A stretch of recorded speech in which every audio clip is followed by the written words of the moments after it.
Okay, I don't know if I believe that Negan and Carol were working together the entire time.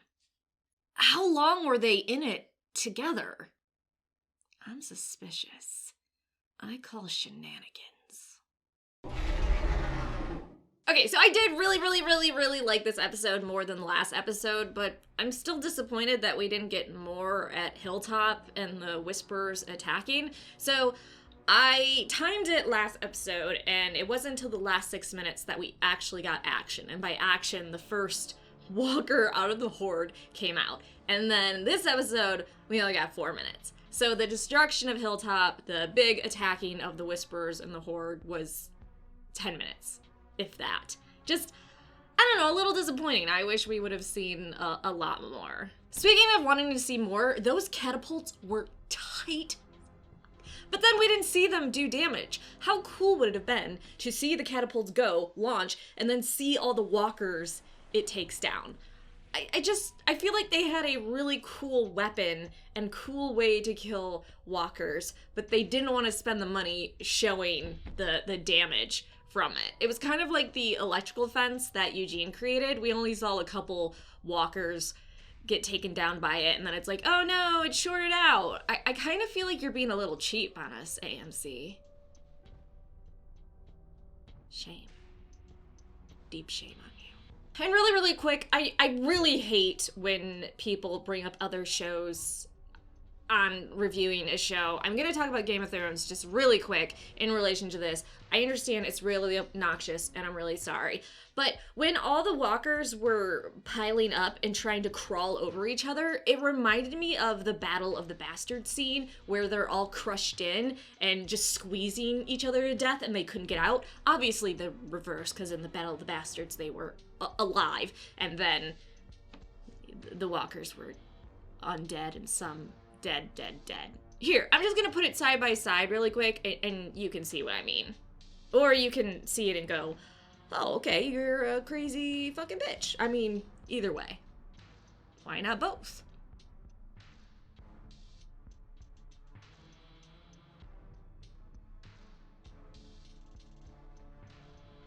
And I mean, I am complaining, but I did like the battle in general, even though it was really one-sided. Something that's really funny, and it's just from my perspective of dealing more with audio. So when Daryl is yelling things like, "You're jamming them up," and stuff like that, you can tell that he wasn't actually saying those words during the scene, that he went later and recorded the voiceover, and they added it in, and it was kind of distracting for me, but I think for the average viewer, not saying I'm above average, but for people that don't have certain knowledge or experience, they probably didn't notice, and they were like, oh, whatever. I just had to point it out because it bothered me. And I know it's what the Whisperers do. They hide among the walkers, and then they come out and they all stabby, but I thought it was really cool how they hid amongst the horde and then got in Hilltop and just started stabbing them. Though, poor Judith. I don't know if she's ever killed a living human before. I don't remember, or maybe I just didn't see that episode. I don't know, but it seems super tragic, and the look on her face. That actress is so good. Child actors generally aren't that great, so I am shocked how good of an actress she is, and I'm really excited about seeing her play a role in the Loki Disney Plus TV series, even though it's a small role, but she's gonna kill it. Young Enchantress. And maybe I shouldn't admit this, but when Ezekiel realized he lost Judith, and then we cut to Judith fighting with her sword and just being the little ass kicker, I teared up a little bit, okay? I know it's silly to tear up over a child being a bamf with a sword, but I don't know, it's just seeing how far she's come and just being an absolute fucking unit. For some reason, it's really easy to make a child being a bamf in a series just ugh and cringy.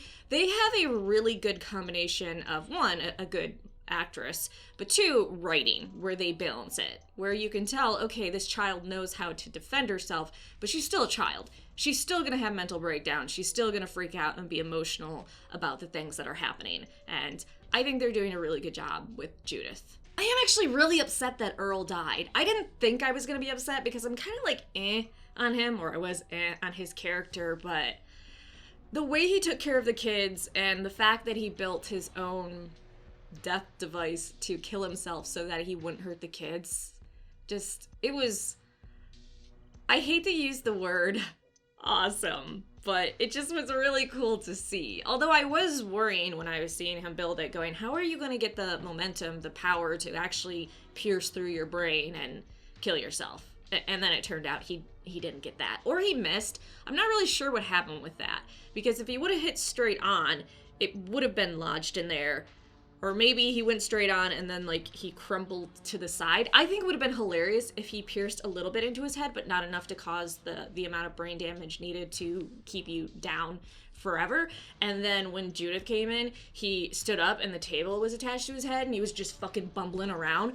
Hilarious. I feel bad for Mary, but at least she escaped Alpha and she got to see her nephew again and hold him. And I feel like everybody knew after she sighed her breath of release with all the walkers dead and then looked up at the sun, you were like, oh, okay, something's gonna happen. A walker's gonna bite her, someone's gonna come up behind her and stab her. I don't know if the writers know that it's obvious to us when they do stuff like that. They have a character pause and look at the sun and, like, we know what's coming. We know something bad's coming. I don't know if they don't realize we know that or if they know we know that, so they draw out those scenes as a, oh, when's it gonna happen? When's it gonna happen? So the dread can build up inside you. I don't know. I'd be interested to be in their heads and see why they do predictable things. Is it to mess with us? I did actually almost fall for Ezekiel being zombified when his hand was twitching under the fallen wall piece structure. And I was like, oh shit, he's gonna push that aside. He's gonna be a walker. They're gonna have to put him down. And then when he was alive, I was really happy. Another good fake out was Magna walking through the horde.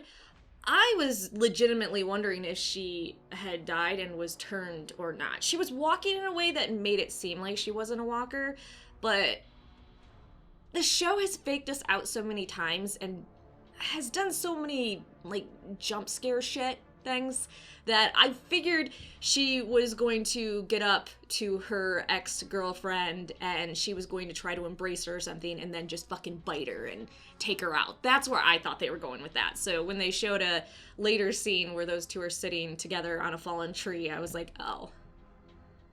Alright. Would have been cooler the other way around, but alright. This is maybe a little weird, but I thought for a moment we were going to get Carol's comic book death when they were doing that whole scene after she gets yelled at by the ex-girlfriend and Mika, and then Carol's sitting there realizing all the devastation and death she's caused. I was thinking, oh, she's gonna let the walker just straight up bite her and fucking kill her because she feels so terrible. So the fact that she didn't do that, I guess, was surprising. I was hoping it wouldn't happen. I don't want Carol to go out that way. Also, I don't know why Eugene is taking any advice from Carol. She is about the biggest fuck up in the show right now. Dude, don't take advice from her.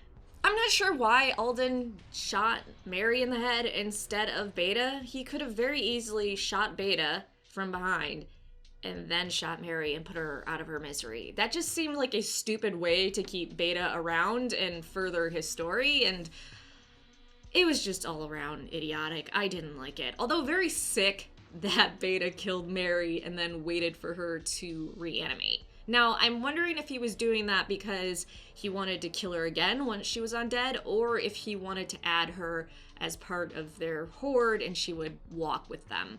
But if he was doing that, he was standing there and letting her come very close as a walker, and it looked like she was seeing him as a meal. So that's the only reason why I question his intentions. But yeah, dumb that they didn't shoot him in the back of the head. Finally, let's talk about that big moment. I thought Negan leading the horde or trying to corral walkers together was the cutest thing ever. It's weird how in a show about the undead, they can weave in comedy so well, and I feel like the comedy in this show has gotten better as the seasons have gone on. Also because of different writers. I'm not really sure why Negan had to take Lydia, since he put her in a different building anyways.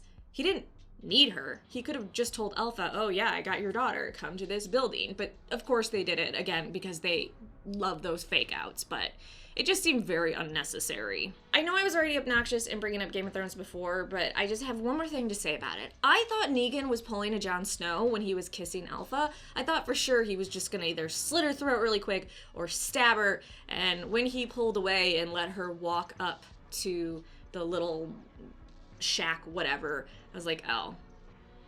Alright, I guess you were trying to give her more opportunities to not do a heinous thing of killing her daughter, but she kind of fucked up. Also, Alpha, don't bring up someone's wife dying because nature intended that. That was not a good thing to say to someone. But here we are, and Negan ended up killing Alpha in a similar way that he killed her in the comics, including beheading her. But he really took his sweet-ass time in the show, which is what Carol said took you long enough. So how long were those two planning this? Were they working together? Had they decided on something? Was Negan taking a little bit longer because he wanted to feel out the group? Was it just because he was trying to get her trust? But I feel like he could have killed her a lot sooner. Also, if Carol planned for this whole shit show to happen, that's pretty cold. She took a calculated risk and knew that a lot of people were going to die in order for Negan to get his shot of taking down Alpha. So I don't know how I'm feeling about you right now, Carol, even though I think you are a total badass. Still, yikes.